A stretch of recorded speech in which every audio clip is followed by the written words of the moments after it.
yang dihadapi. Sebelum Cak Nur menyusun NDP ini, Cak Nur melakukan perjalanan ke Timur Tengah. Pada saat itu, ketika Cak Nur singgah di suatu negara, Cak Nur selalu melakukan refleksi tentang suatu kondisi dan situasi dan kondisi pada negara tersebut. Di saat itu pun, Cak Nur ketika mengadakan perjalanan ke Timur Tengah di saat itu, Cak Nur bertemu dengan beberapa tokoh yang memiliki ideologi dari yang paling kanan sampai ke paling kiri. Contohnya Cak Nur ketika perjalanan ke Timur Tengah itu bertemu dengan Gus Dur, dan juga itu Cak Nur bertemu dengan orang tokoh tasawuf misalnya atau tokoh sufisme. Itu menunjukkan bahwa NDP ini merupakan kolaborasi dari ideologi yang paling kanan sampai yang paling kiri. Sehingga ideologi NDP ini merupakan jembatan dari ideologi yang paling kanan sampai yang paling kiri. Ini yang paling tengah-tengah adalah NDP. Sehingga tidak heran ketika DN Aidit misalnya, tokoh PKI itu sangat geram ketika melihat himpunan mahasiswa Islam ini. Sehingga DN Aidit di depan organisasinya, PKI itu ingin membubarkan HMI. DN Aidit itu sangat ingin membubarkan HMI. Kenapa? Karena DN Aidit itu mengetahui bahwa NDP ini mampu menjawab tentang tiga ideologi nantinya, yang salah satunya ideologi yang dipegang oleh apa saja yang dipegang yang ditentang oleh NDP, yaitu mengenai sekularisasi agama Islam dengan negara. Di NDP kita diterangkan bahwasanya sekularisasi agama Islam dengan negara itu tidak bisa. Kenapa? Karena agama Islam merupakan agama yang sangat sempurna. Kesempurnaan agama ini tidak hanya membahas tentang seorang hamba dengan Tuhan. Akan tetapi lebih dari itu, Islam ini membahas permasalahan bagaimana seseorang hamba atau seseorang bernegara dengan baik. Jangankan dengan masalah bernegara, bersosial. Ketika kita berbicara Islam, kita mau makan, kita mau buang air besar saja, ini membuang air besar saja, kita itu diatur di dalam agama Islam. Artinya apa? Di sini menunjukkan bahwa agama Islam ini merupakan agama yang sangat sempurna seperti itu. Sehingga sangat jelas bahwasanya di dalam agama Islam ini tidak bisa disekularisasi dengan negara. Kenapa? Karena agama Islam mengatur bagaimana seseorang bernegara dengan baik. Sehingga ada salah satu ayat yang mengatakan atiullah wa atiur rasul wa ulil amri minkum. Di situ mengatakan bahwasanya seorang hamba itu harus menaati Allah, menaati Rasul wa ulil amri minkum, dan menaati seorang pemerintah, peraturan pemerintah. Kenapa di situ dalam ayat itu tidak ada kata ati? Karena pemerintah itu kadang-kadang membuat aturan itu bisa bertentangan dengan kemanusiaan, bisa menimbulkan sebuah ketidakadilan, dan bahkan bisa bertentangan dengan agama. Nah, sehingga peraturan dari pemerintah itu bisa dikritik atau bisa dirubah. Makanya di dalam Al-Quran tidak ada artinya. Nah, di sini sudah sangat jelas bahwasanya negara tidak bisa disekularisasi dengan agama. Bahkan salah satu ayat yang diambil di dalam NDP ini adalah al-yawma akmaltu, yang berartikan pada saat itu saya sempurnakan agama Islam. Karena di sini sangat jelas bahwa kesempurnaan agama Islam meliputi semua lini kehidupan manusia. Yang nomor dua, yaitu yang ditentang oleh NDP, yaitu ideologi mengenai ateis. Ateis ini adalah menganggap bahwa di dunia ini tidak ada Tuhan, tidak ada Tuhan. Artinya ketika seseorang menganggap bahwa di dunia ini tidak ada Tuhan, maka di NDP ditolak. Kenapa NDP menolak ateis? Karena tidak mungkin sesuatu yang ada itu terjadi dari ketidakadaan. Kalau seandainya nantinya kita manusia, ada alam, ada pohon, ada hewan, itu tidak mungkin berada dari atau berwujud dari sesuatu yang tidak wujud. Sesuatu akan ada dari keberadaan tidak mungkin sesuatu yang ada itu berada dari ketidakadaan. Sehingga menurut beberapa ulama dikatakan bahwa Tuhan itu wajib wujud. Adanya Tuhan itu sangat mungkin. Makanya wajib wujud itu Tuhan itu wajib hukumnya ada. Kenapa? Ketika orang bertanya misalnya, kalau seperti itu Tuhan kok tidak kelihatan? Tentu saja. Kenapa? Karena sesuatu yang kelihatan itu pasti ada yang menciptakan. Kalau kita bertanya, Tuhan itu diciptakan oleh siapa? Tentu kita tidak, jawabannya adalah diciptakan oleh Tuhan. Artinya apa? Itu menunjukkan bahwa Tuhan itu tidak ada yang menciptakan, karena Tuhan itu maha pencipta. Contohnya misalnya, kalau ada satu jarum tancap kepada di tanah, misalnya berdiri di tanah, misalnya satu jarum, orang bilang itu kebetulan masuk akal. Tapi kalau seandainya ada jarum hijau hitam tersusun rapi bernama Himpunan Mahasiswa Islam misalnya, secara akal itu meskipun orang dikatakan kepada orang seluruh dunia dikatakan bahwa ini jatuh secara kebetulan, seluruh dunia manusia akan menolak bahwa itu jarum itu jatuh secara kebetulan. Kenapa? Karena ratanya jarum tadi itu tersusunnya bernama Himpunan Mahasiswa Islam berwarna hijau hitam misalnya, tidak mungkin itu kebetulan, pasti ada yang menyusun. Sehingga itu sangat jelas bahwasanya ateisme di dalam NDP ini sangat ditolak. Yang nomor 3 yang ditolak oleh NDP ini sebenarnya mengenai politeisme. Politeisme ini mengatakan atau berkeyakinan bahwa di dunia ini memiliki banyak Tuhan atau Tuhan lebih dari satu. Ketika kita berbicara Tuhan, sebenarnya Tuhan itu adalah maha. Kata maha itu adalah puncak dari segala sesuatu. Ketika kita berbicara adalah maha itu adalah puncak dari segala sesuatu, maka itu adanya harus ada satu. Misalnya kita berbicara mahasiswa, maka mahasiswa itu adalah puncak dari segala siswa. Makanya meskipun S1, S2, S3 itu tetap namanya mahasiswa. Tidak ada siswa di atas mahasiswa. Makanya maha itu adalah segala dari puncak dari segala sesuatu. Nah, ketika kita berbicara Tuhan misalnya maha besar, Tuhan maha esa. Ketika Tuhan itu kita yakini ada banyak Tuhan, maka Tuhan yang maha, Tuhan yang satu akan dibatasi, kata mahanya akan dibatasi oleh Tuhan yang kedua. Tuhan yang kedua akan dibatasi mahanya oleh Tuhan yang ketiga. Sehingga dari situ sangat tidak rasional ketika kita bilang bahwa di dunia ini memiliki banyak Tuhan. Makanya Islam ini merupakan rasionalismenya sangat tinggi. Rasionalnya sangat tinggi. Sehingga Tuhan itu apa? Di dalam Islam itu meyakini hanya monoteisme, hanya satu, hanya satu. Ketika seperti itu artinya apa? Artinya ketika kita menyebut bahwa Tuhan itu adalah maha, maka jelas itu ada satu. Karena apa? Kata maha itu adalah puncak dari segala sesuatu. Misalnya di dalam Islam ada istilah Allahu Akbar. Allah maha besar ya. Allah maha besar. Di situ ketika Allah mengatakan maha besar, maka Tuhan itu wujudnya Tuhan itu tidak bisa dibatasi oleh dimensi-dimensi. Sehingga Tuhan itu tidak bisa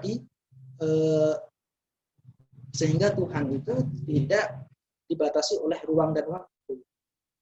Artinya apa? Artinya meskipun ada di dunia ini, seandainya ada orang yang sangat hebat sekali, bisa menghidupkan orang mati misalnya, bisa memberikan apa yang diminta oleh manusia, tapi karena wujudnya kelihatan, itu maka bukan yang maha besar. Kenapa? Karena wujudnya masih terbatas oleh ruang dan waktu, sehingga itu tidak bisa disebut dengan Tuhan. Makanya andaikan ada Fir'aun dulu, kenapa Fir'aun kok enggak bisa disebut sebagai Tuhan? Bukankah Fir'aun itu sangat hebat? Tidak bisa, kenapa? Karena Fir'aun itu terbatas oleh ruang dan waktu. Makanya dulu ketika Fir'aun ditanya oleh umatnya, wahai Fir'aun, kalau kamu memang Tuhan, terus Tuhan nenek moyangmu itu siapa? Nah, maka Fir'aun tidak bisa jawab. Kenapa? Karena Fir'aun terbatas oleh waktu. Nah, artinya apa? Sangat masuk akal ketika kita berbicara di dalam Islam itu Tuhan itu tidak kelihatan. Allahu Akbar itu artinya Tuhan itu maha besar. Ketika Allah mengatakan maha besar, maka di sini tidak ada yang lebih besar daripada Tuhan. Maka sangat masuk akal ketika Tuhan itu tidak kelihatan. Sesuatu yang kelihatan itu dibatasi oleh ruang dan waktu, dan itu bukan Tuhan. Seperti itu. Nah, itu yang tiga ideologi ini yang perlu yang ditentang oleh NDP, yaitu sekularisasi antara agama Islam dengan negara, ateis, dan politeisme. Ini yang ditentang oleh NDP. Makanya sangat masuk akal ketika di NID sebagai ketua PKI dulu sangat geram ketika melihat himpunan mahasiswa Islam ini. Itu yang pertama. Makanya itu yang pertama ya. Yang kedua kita masuk yang kedua yaitu mengenai iman, ilmu, amal. Di dalam Islam itu ada dua rukun. Di dalam Islam itu ada dua rukun, ada rukun Islam, ada rukun iman. Rukun Islam, kata pertama itu adalah syahadat. Asyhadu an la ilaha illallah wa asyhadu anna Muhammadar Rasulullah. Kenapa kok syahadat? Karena orang pertama kali yang perlu kita yakin adalah pengakuan kepada Allah itu adalah syahadat. Ketika saya contohnya misalnya saya analogikan kepada ketika saya menyukai seorang wanita misalnya. Saya menyukai seorang wanita, kata yang pertama kali untuk mengetahui bahwa saya suka, kalau bahasa Inggrisnya saya pasti bilang I love you. Kalau bahasa Arabnya saya pasti bilang ana uhibbuka misalnya. Itu merupakan ungkapan saya punya rasa kepada seorang wanita tadi. Kenapa kok dalam Islam itu kok syahadat? Karena itu mengakui bahwa tidak ada Tuhan yang berhak disembah di dunia kecuali Allah. Maka itu sebagai pengakuan saja. Makanya di situ syahadat ini melahirkan 4 rukun. Ada sholat, ada zakat, ada puasa, ada haji. Nah, keempatnya ini merupakan bukti akan kesungguhan sebuah syahadat. Kalau kita memang benar-benar bersyahadat, maka empat ini yang perlu kita lakukan.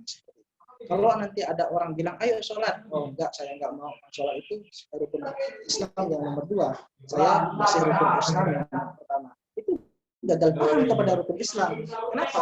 Karena ketika orang bilang syahadat, seharusnya kalau benar-benar bersyahadat harus membuktikan dengan 4 ini.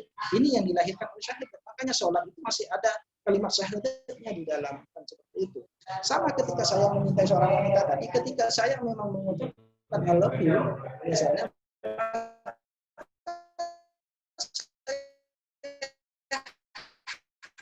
harus punya, saya harus tahu rumahnya. Kenapa? Karena saya ingin mendapatkan hatinya atau saya ingin mendapatkan cintanya. Makanya nanti kalau di dalam bahasa cinta, kalau orang cuma bilang di awal itu I love you, misalnya ada PHP, ada gombal, kan seperti itu. Kenapa? Karena biasanya ketika orang bilang seperti itu tidak dibuktikan, maka itu kata seperti itu adalah bohong. Begitu pun dalam Islam, ketika kita mengatakan syahadat tapi kita tidak melakukan yang 4 ini, maka syahadat kita perlu diragukan. Kan seperti itu. Makanya dari situ nanti di dalam Islam ini perlu kita melakukan 4 ini sebagai bukti kita syahadat. Kalau iman itu adalah penyempurna dari kalimat syahadat. Siapa saja yang harus kita yakini seperti itu. Makanya di dalam agama Islam seorang manusia, kenapa saya analogikan kepada wanita? Karena kita sering salah paham bahwa kita ini kadang-kadang takut sama Allah. Kita takut sama Tuhan. Sebenarnya manusia tidak boleh takut kepada Allah. Kenapa? Karena Allah bukan zat yang menyeramkan dan bukan zat yang maha seram. Akan tetapi Allah itu zat yang maha indah. Innallaha jamilun wa yuhibbul jamal. Artinya apa? Allah itu maha indah dan menyukai keindahan. Bahkan ada sebuah pepatah yang mengatakan tidak ada waktu yang lebih indah kecuali saat nanti kita bertemu dengan Allah. Seperti itu. Makanya manusia tugasnya kepada Allah ini harus cinta. Kalau memang cinta kepada Allah, maka buktikan mengerjakan apa yang diperintah, menjauhi apa yang dilarang. Seperti itu. Tapi manusia kapan boleh takut kepada Allah? Dia itu boleh takut kepada Allah ketika dia mengerjakan sesuatu yang bersifat maksiat misalnya. Sama dengan wanita tadi itu. Ketika saya meminta seorang wanita itu, saya sangat takut mengerjakan hal yang dia benci. Kenapa? Karena saya takut dibenci oleh. Bukan berarti dia sudah tidak cantik lagi, bukan berarti hati saya bukan untuk dia lagi. Akan tetapi saya takut kata benci dari. Sama. Kenapa kita boleh takut kepada Allah saat kita mengerjakan maksiat? Karena kita ingin ridhonya. Itulah pengungkapan yang dari situ maka iman pertama itu adalah kepercayaan kepada Allah.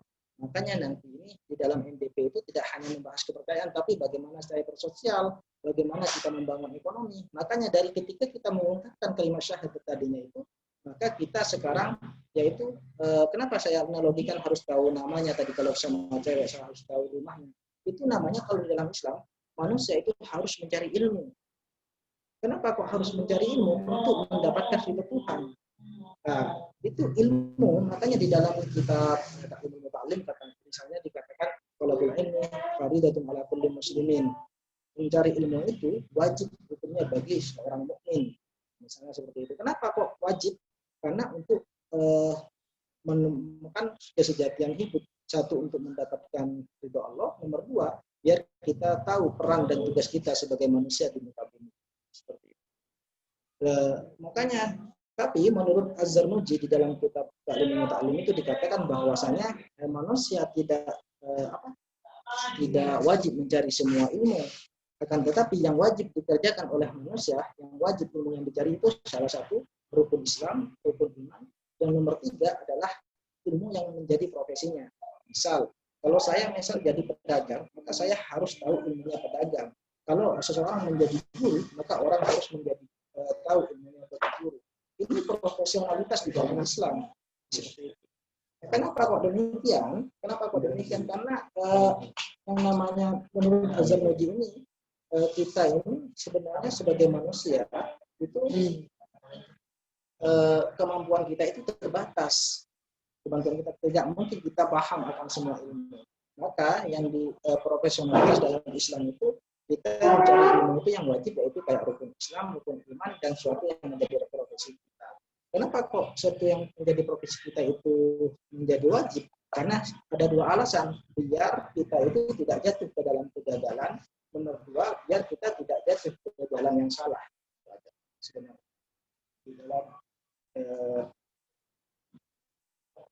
di dalam Islam. Nah, maka dari situ di sini dipentingkan, maka di dalam NDP itu ada iman, ada ilmu. Nah, ketika kita memiliki kepercayaan lalu dilengkapi dengan ilmu, maka itu dibuktikan dengan amal, maka semuanya itu sebenarnya akan menjadi sangat sempurna. Sehingga di dalam definisi iman itu takrirun bil lisan wa tasdiqun bil qalbi wa a'malun bil arkan itu menjadi satu. Itu yang disebut ihsan kamil. Di dalam NDP ingin menerangkan kepada kader HMI, itu sebenarnya yang harus dipegang oleh kader HMI. Makanya NDP ini merupakan ruh di dalam HMI. Makanya orang HMI harus mampu memahami, menjelaskan, dan merealisasikan atau mengaplikasikan nilai-nilai dasar perjuangan himpunan mahasiswa Islam ini di dalam kehidupannya sehari-hari. Nanti yang terakhir, sebenarnya manusia itu diikat oleh 3 persaudaraan. Di NDP ini ingin diterangkan bahwasanya manusia itu diikat oleh 3 persaudaraan. 3 persaudaraan itu adalah ada namanya ukhuwah basyariyah. Ukhuwah basyariyah di sini mengatakan bahwa manusia itu diikat oleh 3 persaudaraan, 1 ukhuwah Islamiyah, ukhuwah basyariyah, 2 ukhuwah diniyah, 3 ukhuwah watoniyah. Ukhuwah basyariyah artinya di sini manusia sesama manusia ketika ada satu disakiti, maka sebenarnya manusia satu-satunya pasti merasa simpati atau merasa kasihan. Sebenarnya ada ikatan antara manusia dan manusia. Makanya di NDP nanti ada kepercayaan, ada kemasyarakatan, ada tentang sosial. Itu sebenarnya ini yang mau disampaikan di dalam NDP. Ketika ada orang misalnya manusia didolimi oleh satunya, maka manusia yang lain pasti mengatakan, oh kasihan, oh dia tidak punya hati, oh dia itu orangnya gimana gitu. Pasti kenapa? Padahal itu bukan saudara kita, bukan saudara kandung kita. Tapi kenapa kok kita merasa iba? Karena di dalam hati manusia itu diikat oleh ukhuwah basyariyah ini, persaudaraan antara manusia. Yang nomor 2 adalah diikat oleh ukhuwah diniyah. Diikat oleh rasa keagamaan. Misalnya ada Katolik, ada Kristen, ada Islam. Misalnya ada orang Kristen di Indonesia didolimi, maka sesama Kristennya orang itu akan mengutuk tindakan doliman orang Islam yang ada di Indonesia, misalnya ketika mendolimi orang Kristen. Padahal yang didolimi ini bukan saudaranya, tapi karena dia merasa satu agama, maka dia di dalam hatinya pasti timbul rasa saudaraan ini, ikatan ini pasti ada. Oh itu saudara saya di dalam agama Katolik misalnya, atau orang Islam. Misalnya orang Islam pergi ke suatu negara atau didolimi di suatu negara, maka sesama Islam kita pasti melakukan tindakan yang mengutuk tindakan orang yang mendolimi orang Islam tadi itu. Kenapa hal ini kok bisa terjadi? Padahal orang yang didolimi itu bukan saudara kita. Ini yang disebut dengan kemanusiaan. Disebut dengan, oh itu persaudaraan saya di dalam agama Islam. Sesama Islamnya kita harus saling membantu. Maka di dalam NDP ini yang mau ditegaskan. Di dalam NDP itu mau ditegaskan bahwa di dalam diri manusia itu diikat oleh 3 persaudaraan. Yang terakhir adalah yaitu ukhuwah wataniyah. Ukhuwah wataniyah ini di dalam agama Islam mau diterangkan bahwasanya kita ketika sesama Indonesianya misalnya di luar negeri kita ditolimi, maka jiwa kita akan bangkit lagi. Bangkit lagi, kenapa saya nggak terima kalau saudara saya ditolimi, itu orang itu sama-sama orang Indonesia, maka kita harus membantunya. Kenapa kok orang bisa seperti itu, melakukan tindakan seperti itu? Karena orang ini diikat oleh tiga persaudaraan itu, oleh persaudaraan Wataniyah itu. Maka tiga persaudaraan ini oleh NDP ingin dijelaskan atau ingin diterapkan kepada kehidupan manusia seperti itu. Maka khususnya kepada kader HMI itu harus memiliki tiga ikatan ini, dan kenapa? Karena NDP mengajari seperti itu. Maka wajib sebagai kader HMI memahami dan mampu menjelaskan serta mampu mengaplikasikan nilai-nilai dasar perjuangan mahasiswa Islam ini ke dalam kehidupannya sehari-hari. Maka di dalam NDP kenapa kok saya tidak menjelaskan mengenai kayak kepercayaan nanti sosial, ekonomi?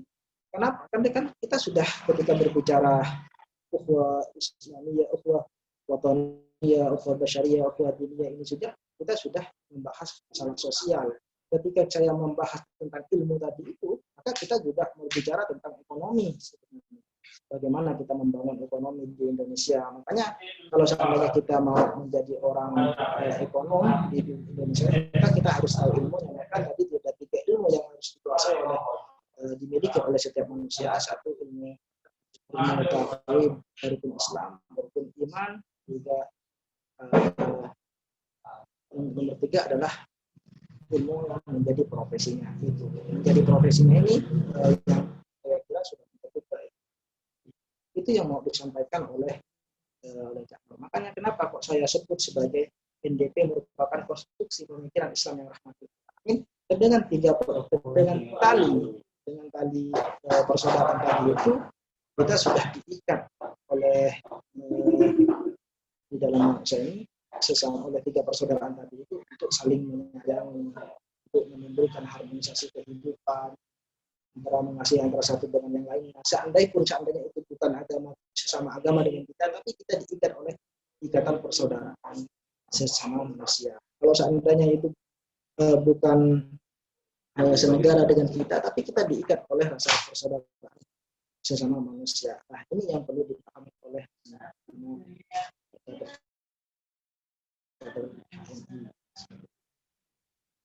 mungkin saya bisa kembalikan ke moderator. Kalau ada pertanyaan, monggo kita sambil mengalir aja biar diskusi ini hidup.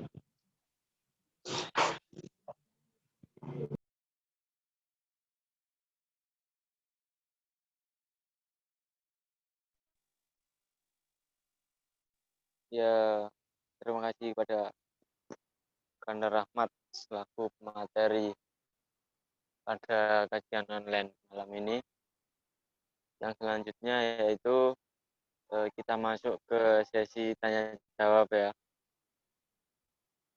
Dari apa yang sudah dijelaskan pemateri tadi, mungkin masih ada yang kurang jelas, bisa ditanyakan, bisa didiskusikan kembali pada pemateri. Oke, bisa dimulai pada para audien yang mau bertanya.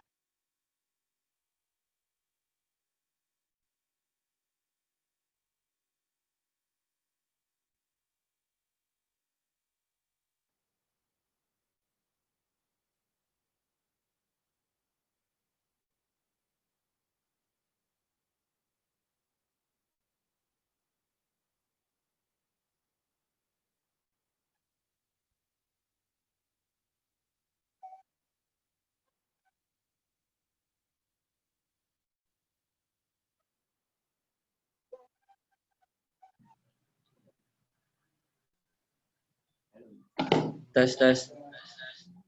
Saya mau bertanya. Oke, Mas Saiful, langsung saja ditanyakan. Ya, saya mau bertanya. Tadi ini kan diskusinya mengenai Islam rahmatan lil alamin.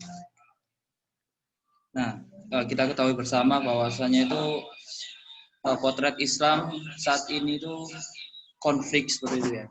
Kita ketahui seperti di Timur Tengah itu banyak terjadi perang-perang saudara yang notabene itu sesama Islam gitu. Nah, lantas konsep rahmatan lil alamin itu seperti apa kok sampai bisa terjadi konflik antar Islam sendiri? Itu yang saya mau tanyakan. Terima kasih.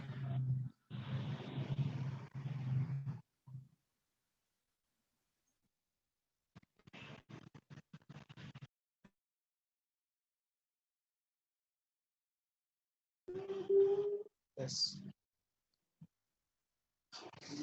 Yes. Ya, Pak, sambil menunggu pertanyaan yang lain mungkin bisa langsung dijawab saja dari pemateri. Nah, saya langsung jawab ya. Ya. Ya, saya jawab pertanyaannya bagus sekali. Sekarang ini memang perlu kita mengenal Islam. Sebenarnya Islam itu dari kata salimiyah Islam. Artinya ya katanya tunduk. Sebenarnya sekarang ini memang ada politisasi mengenai Islam radikal. Ketika kita berbicara Islam radikal, sebenarnya itu sudah salah. Tidak ada Islam radikal ya. Jangan sampai ini kata ini sebenarnya Islam radikal, seakan-akan Islam itu ada yang radikal. Sebenarnya itu kata radikalisme dalam tindakan maksudnya dengan kata Islam itu sudah bertentangan. Sebenarnya kenapa kok sekarang ini notabene sesama Islam sering terjadi sebuah pertengkaran atau seberangan? Sebenarnya sekarang ini kalau kita baca filsafatnya Haidar Bakir itu di sana itu mengatakan bahwa sekarang ini orang itu sudah krisis pendidikan relative sense. Relative sense ini kalau di dalam buku itu dikatakan oleh Sindhunata, itu dikatakan relative sense ini merupakan pengakuan kita terhadap kompleksitas permasalahan di dunia. Artinya apa? Di situ kalau kita kayak Cak Nur ini sangat orangnya relative sense-nya sangat tinggi ya. Artinya apa di sini? Relative sense ini mengakui bahwa permasalahan yang ada di dunia ini sangat kompleksitas, sehingga tidak hanya di dalam hal permasalahan aja, di dalam pemikiran aja kita itu sudah kompleksitas. Kalau kita mengakui seperti pendidikan kita atau relative sense kita sangat tinggi, maka kita tidak akan pernah membela pemikiran kita itu secara mati-matian. Kenapa? Karena pemikiran kita itu berpotensi salah dan pemikiran seseorang juga berpotensi benar kan seperti itu.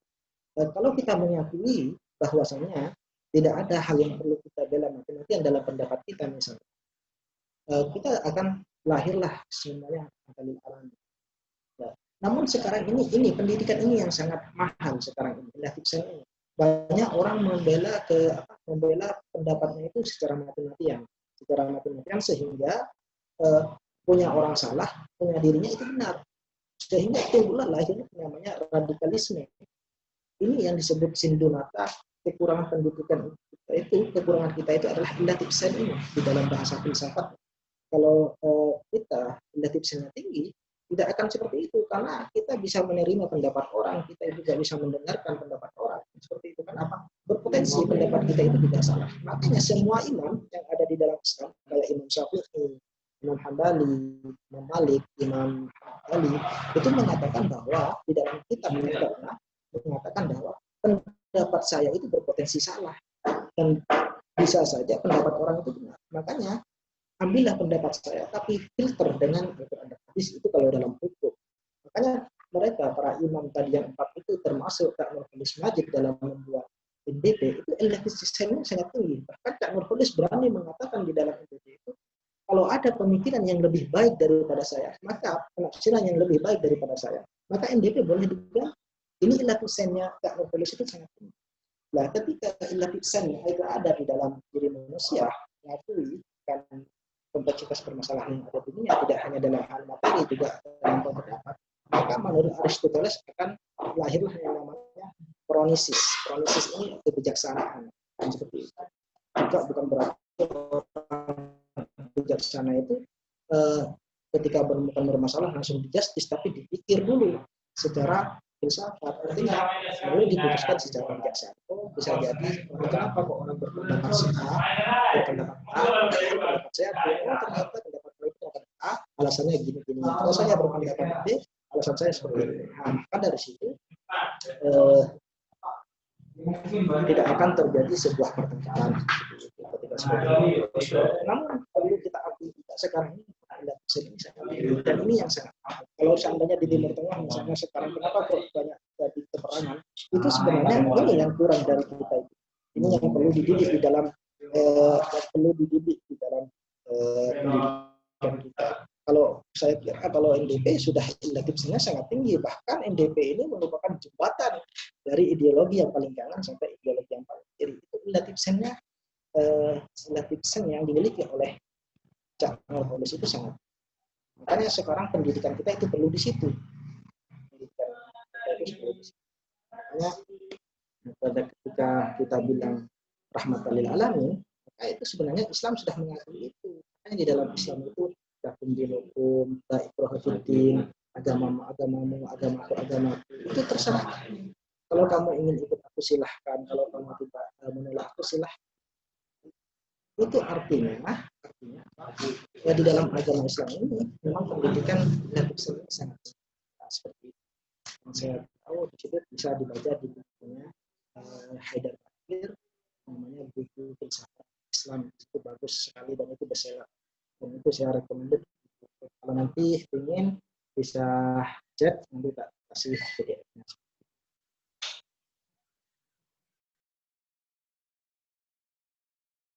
Mungkin ada tanggapan, saya kembalikan ke Pak.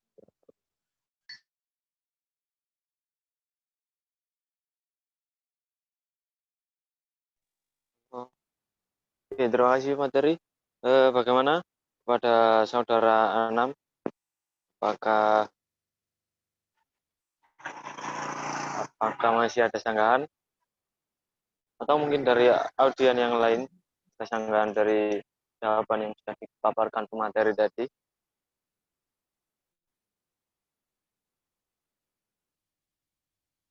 Bagaimana Mas Anam? Ya, saya rasa sudah terjawab. Oke, terima kasih Mas Anam atas pertanyaannya. Kita lanjut pertanyaan selanjutnya. Dari audien, ada yang ingin didiskusikan lagi dari apa yang sudah materi sampaikan tadi? Oke.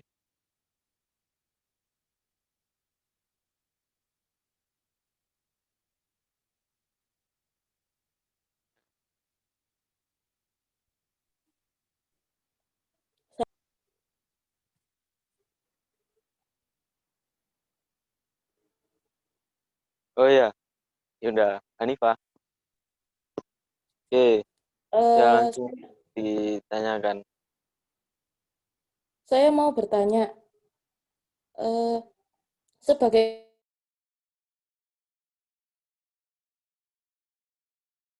kader HMI kan harus mempunyai, mungkin bagi saya dan bagi banyak orang itu masalah pemahaman, masalah pemahaman NDP. Lalu bagaimana cara menyederhanakan bahasa NDP agar mudah dipahami? Terima kasih.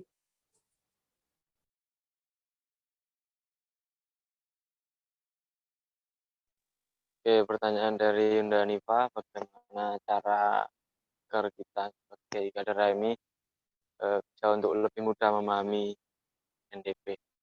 Oke, Anda Rahmat bisa langsung dijawab.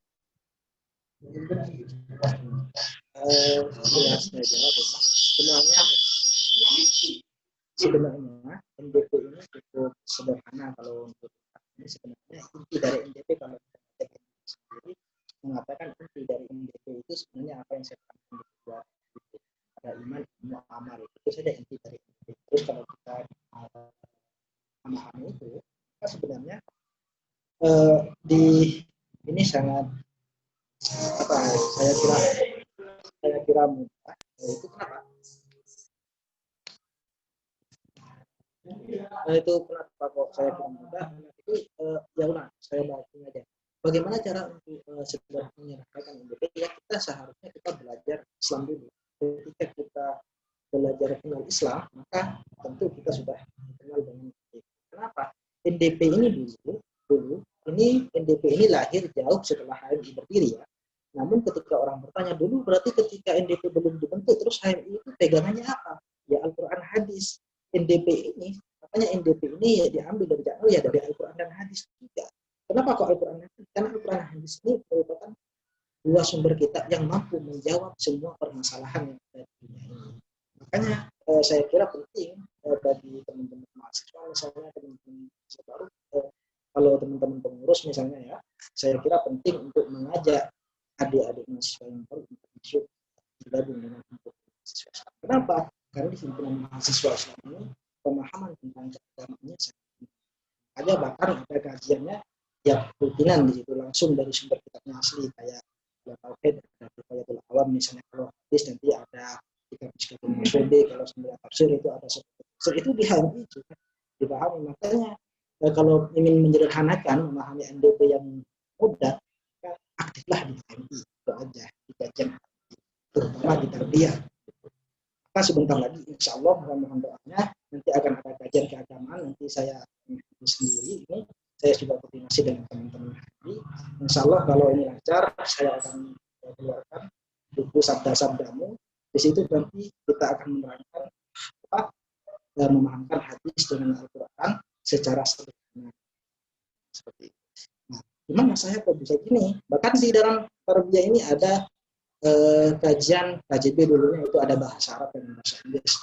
Nah, ini HM ini selalu modernis ya, selalu yang klasik tidak ditinggalkan, bahkan yang modern selalu diambil, selalu menjadi.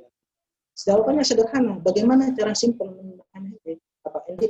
Aktiflah di organisasi himpunan mahasiswa Islam, terutama di Syariah kajiannya. Kenapa? Kalau seandainya saya jawab sekarang, nanti kan nggak mungkin bagaimana metodenya, karena di sana sudah ada metode sendiri.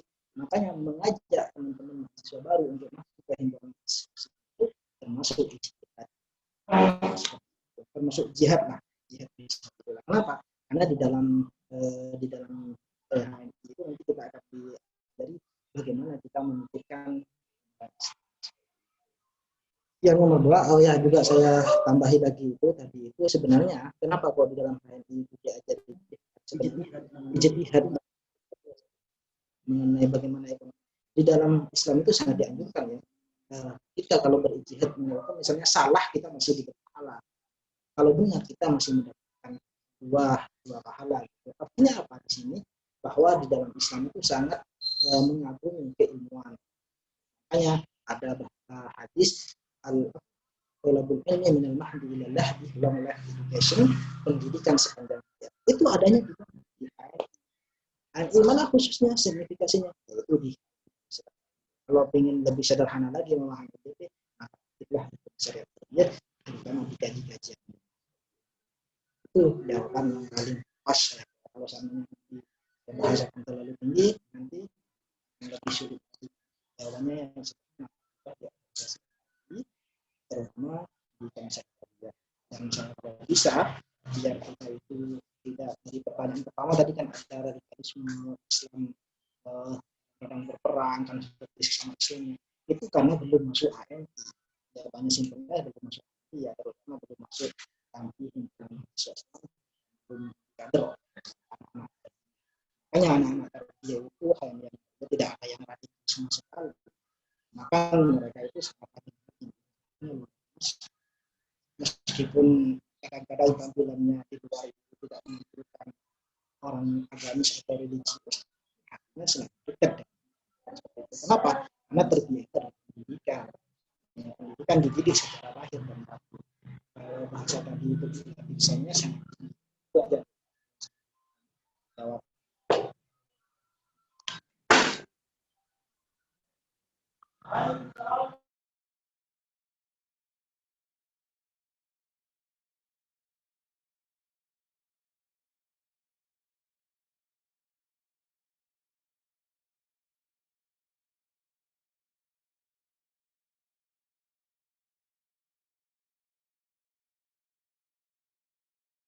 Ini saya kembalikan ke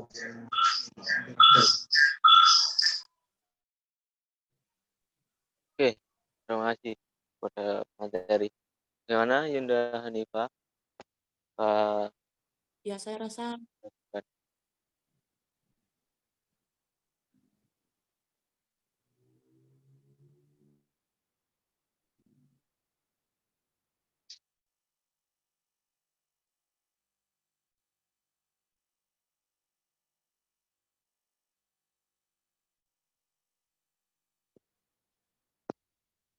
Oke, ya dilanjut ke pertanyaan selanjutnya dari audien. Apakah ada yang di- didiskusikan lagi?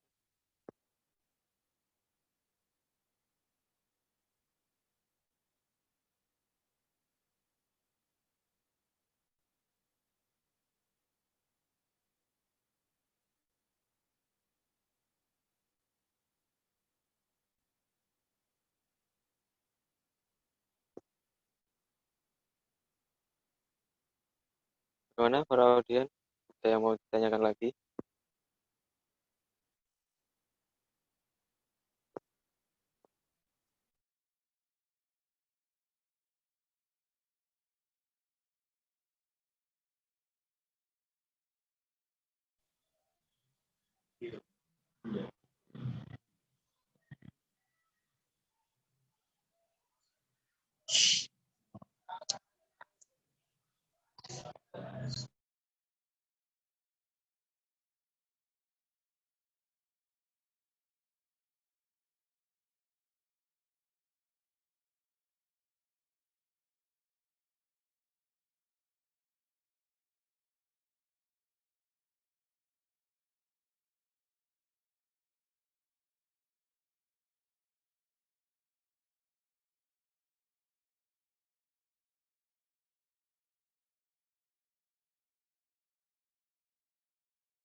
Dari audien ada pertanyaan lagi atau kita cukupkan di online atau kajian malam hari?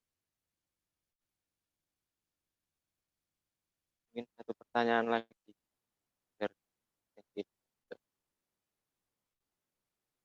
Mas Rizal mungkin.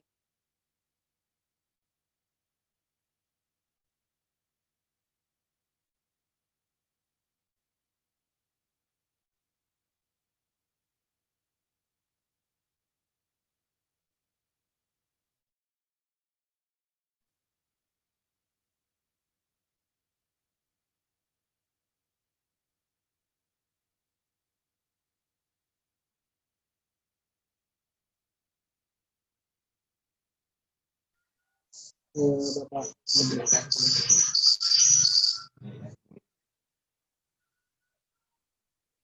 Bapak moderator, mungkin ini yang mau saya tambahkan sedikit. Iya. Ini saya terangkan seperti mungkin ini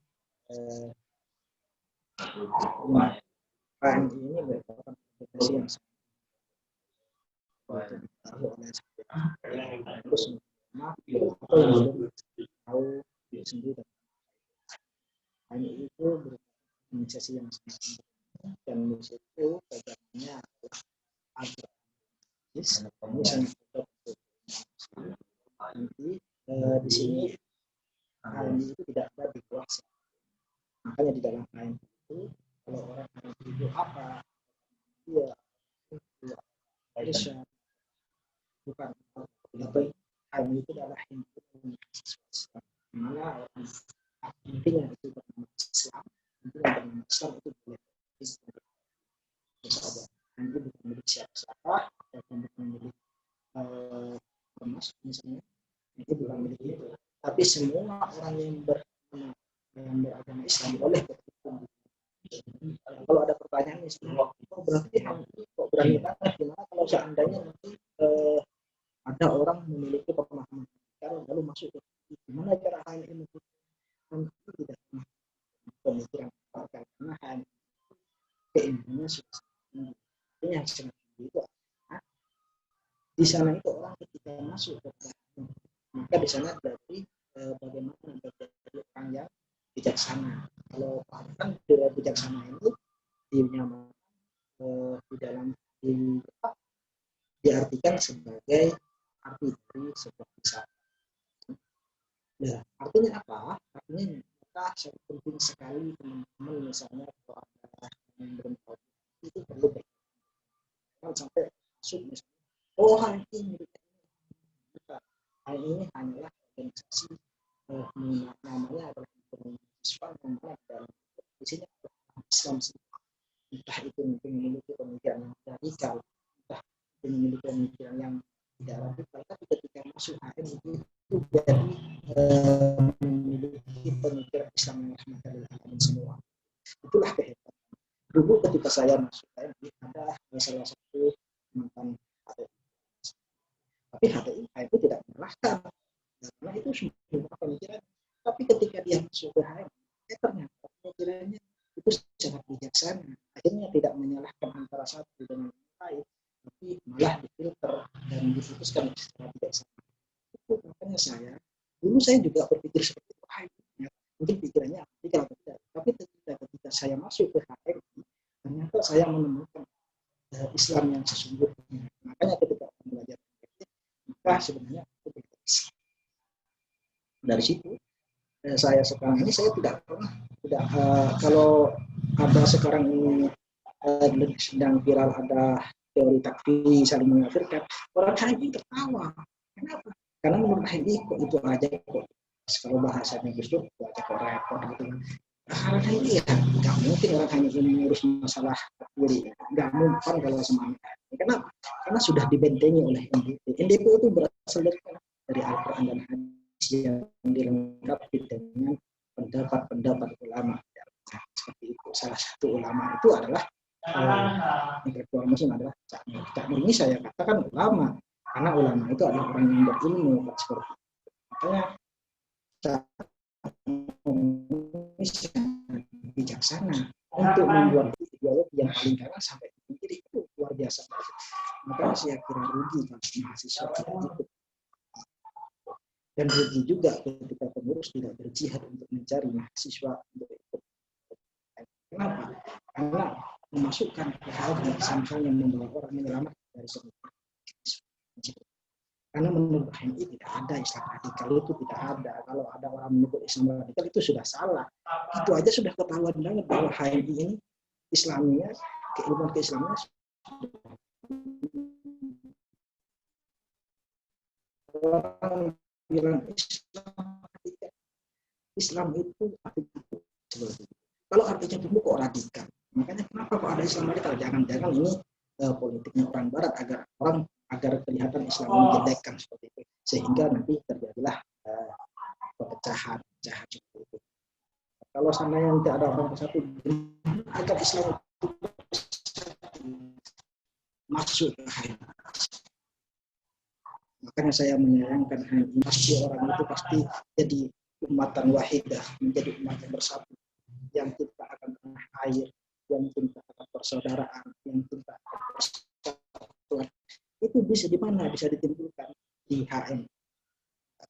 Makanya ketika kita belajar NDP ini dari Sabang sampai Merauke, ketika namanya orang itu HM, maka tali persaudaraannya apa? Diikat. Makanya itu sangat penting sekali kita itu masuk ke implementasi. Setidaknya kalau orang menganggap itu mungkin orang yang bilang itu tanyakan dulu ya. Makanya saya berpesan kepada teman-teman, misalnya kalau HMI itu gini, tanya dulu kamu HMI ya, kalau bukan ya berarti dia cuma nebak saja, sehingga dia itu tidak bijaksana masuk. Tapi kalau ada orang HMI bilang HMI itu gini-gini, apakah perlu dipertanyakan? Mungkin dia tidak paham HMI atau tidak. Kalau HMI itu bilang gini, tanyakan dulu. Kalau bilang HMI itu A, HMI itu B, maka tanyakan dulu kamu HMI atau tidak. Nah, ini bentuk kebijaksanaan. Oh, ternyata bukan ya. Ngapain kamu bilang gitu? Kamu belum HMI. Berarti kamu ini tidak filsafat banget sih, tidak ilmiah banget. Bilang itu aja. Tidak perlu banyak bicara. Kenapa? Karena dia itu tidak diajari seperti itu. Dia itu kamu dari mana? dan enggak tanya ketika masuk HMI, ayo kita belajar bersama, ayo kita belajar bersama, ayo kita belajar bagaimana kita orang Indonesia yang mencintai negaranya dengan baik.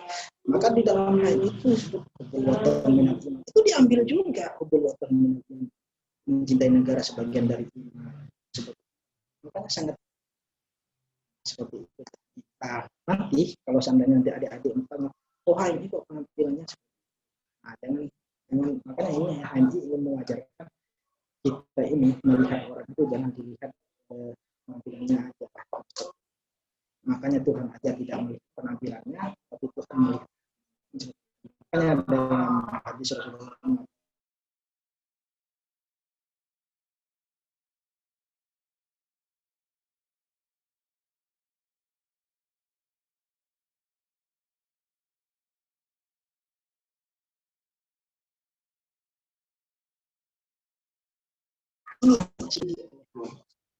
makanya saya pernah mengatakan kalau negara ingin baik apabila radikalisme ingin dimasukkan ke HMI luar biasa. Makanya kalau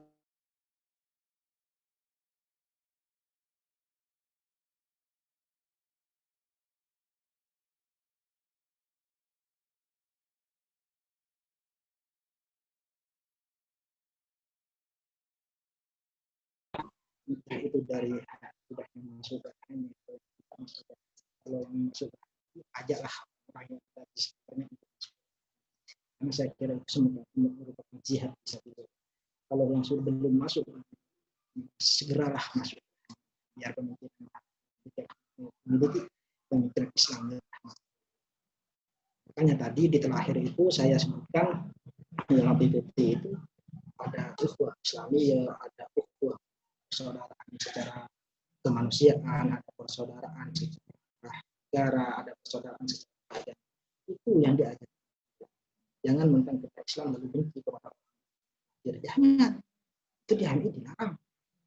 Jangan dia itu bukan dari ras kita, bukan dari negara kita lalu asingkan. Jangan.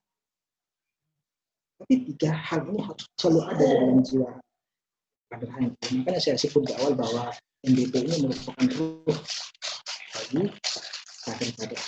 Makanya kader HMI harus mampu memahami NDP, harus mampu menjelaskan NDP, harus mampu merealisasikan atau mengaplikasikan nilai-nilai dasar perjuangan himpunan mahasiswa Islam ke dalam kehidupan sehari. Saya kira seperti itu. Maka pesan saya yang terakhir, yang masuk HMI ajaklah orang-orang untuk masuk ke HMI yang belum bergabung dengan sektor apa? Biar itulah yang rahmat HMI yang mampu melahirkan rahmat.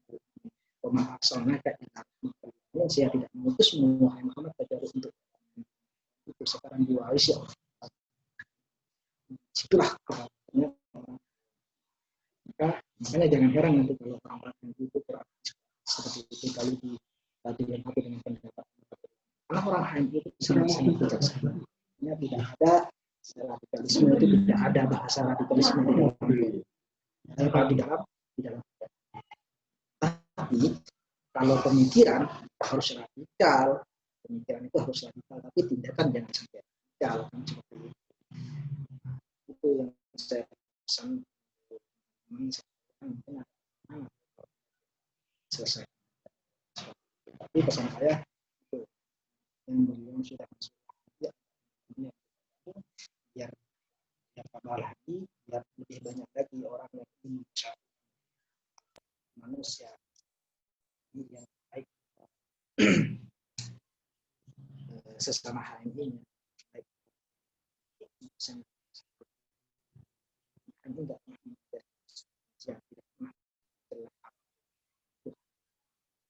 itu sangat itu saya bisa bicara berani mengatakan seperti ini karena saya masuk HMI dan saya merasakan masuk saya masuk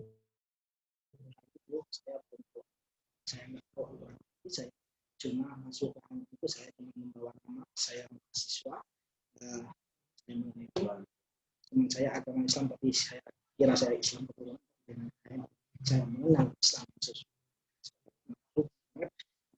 orang kan tidak masuk ke HM. Saya makanya kenapa kok saya sampaikan di akhir, karena ini penting.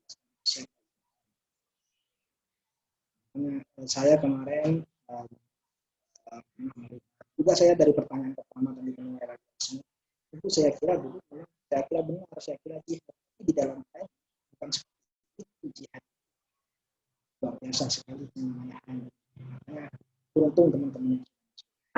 Saya kira sudah ahli surga semua ini. Paling nanti ditanya ketika sudah masuk, saya bertanya saya masuk, silakan kalau masuk bisa. Kenapa? Karena orang HMI itu ketika sholat sudah bukan kewajiban lagi. Orang HMI sudah tidak menganggap sholat itu wajib, tapi adalah panggilan dari terima. Makanya orang HMI itu kalau sholat yang sebentar, karena kalau nanti yang sebentar itu juga punya alasan. Nanti kalau saya lama nanti takut ingat yang saya syirik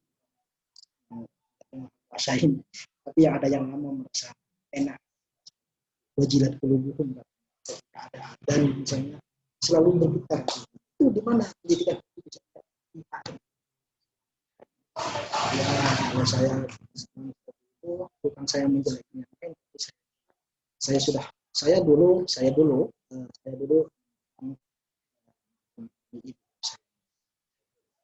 ya alhamdulillah saya masuk di saya mengenal di sana saya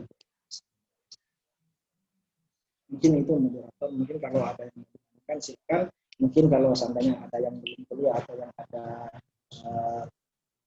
yang iya misalnya saya nggak tahu di sini, mungkin bisa tanya-tanya nanti kakak-kakaknya kalau orang itu baik kalau seandainya masukkan atau ada sesuatu itu nanti pasti dibantu kasih kepada pengurus, nanti itu tugasnya pengurus melayani, tapi jangan minta dikerjakan ke pengurus, itu namanya pemborosan.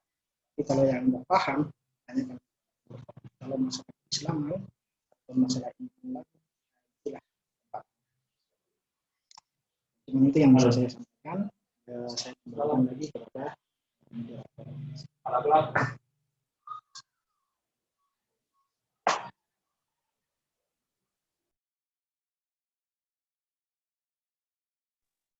Ya, baik. Terima kasih banyak atas penyampaian materinya dari materi Ganda Rahmat.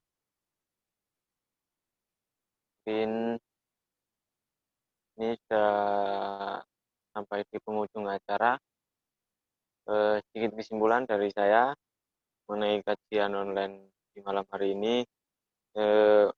Jadi di peran HMI saat ini ya, ini menyebarkan, berdakwah, menyebarkan Islam secara rahmatan lil alamin, Islam secara kasih, Islam yang toleran terhadap perbedaan. Dan selain berpedoman dengan Al-Quran dan Hadis, HMI juga menerapkan nilai-nilai yang sudah ada di dalam, menerapkan nilai-nilai KHMI-an yang sudah tertera di dalam NDP, juga pemikiran-pemikiran kebangsaan, keislaman sebagai modal dalam kehidupan berbangsa dan bernegara. Mungkin itu saja kesimpulan dari saya. Terima kasih kepada pemateri yang sudah menjelaskan materi, dan juga terima kasih juga kepada para audien yang sudah mengikuti kajian online pada malam hari ini. Semoga kita selalu dalam lindungannya, semoga kita dalam keadaan sehat selalu, tetap produktif meskipun di tengah pandemi kali ini. Semoga kita masih bisa bertemu di lain waktu untuk pembahasan-pembahasan yang lebih menarik. Oke, saya ucapkan terima kasih semuanya. Saya tutup diskusi malam hari ini dengan bacaan Alhamdulillahirrahmanirrahim. Sama-sama. Alhamdulillahirrahmanirrahim. Alhamdulillahirabbil alamin. Alhamdulillahirabbil alamin. Sesi foto Mas. Sebelum kita matiin, sebelum kita live masing-masing ya, kita minta dokumentasi untuk para audio Ini dinyalakan Bapak moderator. kameranya. Ini kajian. Nyalakan. Ketum komisariat mana itu? Ya, buat dokumentasi. Akun ketum PB. Ya, sampai PJ ketum PB ya. Ya Bang Jago. Ada yang baru PJ ketum PB. Iya, ketum PB itu loh sampai rela-rela ikut kajiannya komisariat coba. Luar biasa banget nih. Ya. Istimewa. Semangat. Oke. Harus ada lanjutannya itu. Oke, bagian dokumentasi. Mungkin bisa di Ketum komisariat itu suruh bagian dokumentasi itu. Kayak itu Mas. Iya. Belum hidup semua ini. Oke, bagi para audien mungkin bisa dinyalakan kameranya. Teman-teman ingin melihat wajah bahagia kalian. 1, 2, 3. Mohon untuk ketum komisariat itu yang benar ya. Iya. Mana ketum komisariat itu? Jangan 1, 2, 3. 3, 2, 1. 1, 2, 3. Ganti gaya. 1, 2, 3. Ketum PP yang jelas ya. Lighting-nya. Salam pergerakan. Salam perjuangan. Ditunggu diskusi selanjutnya. Oke, siap ketum PP. Siap PC. Siap ketum PP. Itu alumni itu diajak itu, di-share ke alumni kegiatannya biar tahu kalau komisariat itu masih ada. Takutnya komisarnya berubah jadi kontrakan itu. Oke. Sebentar. Kita akhiri dulu diskusi malam ini. Saya mohon undur diri. Mungkin bisa dilanjut ngobrol santai. Oke, sekian dari saya. Assalamualaikum warahmatullahi wabarakatuh. Waalaikumsalam warahmatullahi wabarakatuh. Aku ditinggal. Ngopi. Oh iya. Ayo, diajak itu acara selanjutnya itu. Diundang itu seniornya.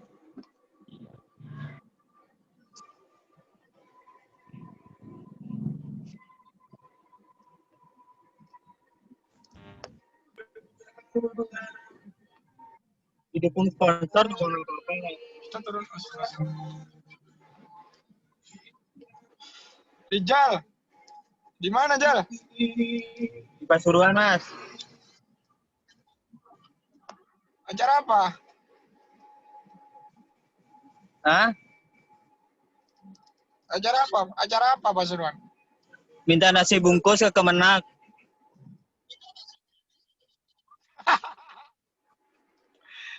Jatuh. Aduh. Nasi bungkus itu gimana nasibnya Saya ketum. Jalan sendiri, Mas. Masa harus online? Kita turun Singosari ya? Iya. Oh iya, turun Singosari. Malam Jumat, Mas.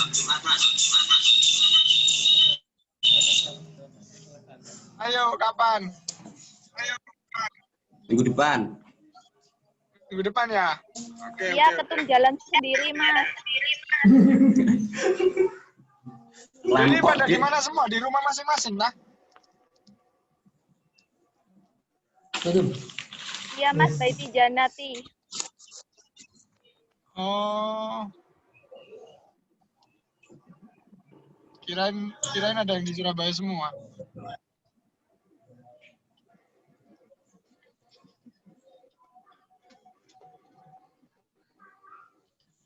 Lutfi mana Lutfi? Lutfi ngaji. Ada tak Lutfi? Biru. Kan biru 10. Lutfi ngaji.